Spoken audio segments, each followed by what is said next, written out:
Some of the challenges that I personally faced as far as getting into the telecommunications, telemarketing field were the challenge of the everyday, the routine. You come in, you do the same thing, you call the same person, you call the same type of individual. There'll be varying personalities, but basically you feel like you're calling the same person time after time after time.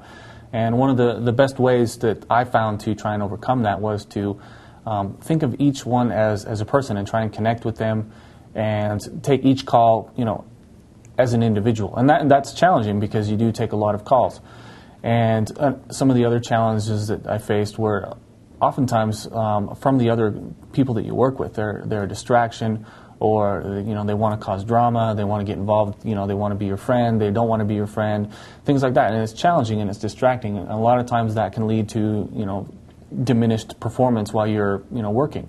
And some of the ways that I found to work around that, you try to establish relationships, but at the same time you want to make sure that you're getting your job done. That's the most important thing. The people that you work with, a lot of times they may be friendly, but they're not necessarily your friends. So you have to learn to establish that kind of boundary so that you can do your job well. Obviously, it's not going to be a career for most people.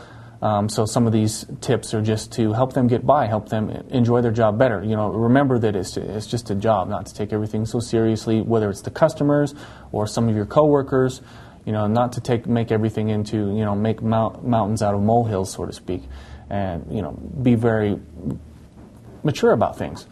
As well, sometimes it's challenging dealing with different managers, whether it's your own. And again, learn that everything is a job. The supervisor is just trying to do their job and learn from them. That's the biggest thing. If I didn't like my supervisor, I learned from them, whether it was not to emulate the things that they were doing so that I didn't have the same impact on individuals that they were, or to notice the good things that they were doing. If they were prompt, if they were very friendly, if they made good connections, if they listened to you, if they were genuinely helpful, those sorts of things I tried to emulate, and not only as far as becoming a manager, but as well as interacting with customers and my coworkers. I tried to emulate the good things and avoid the negative things that I saw.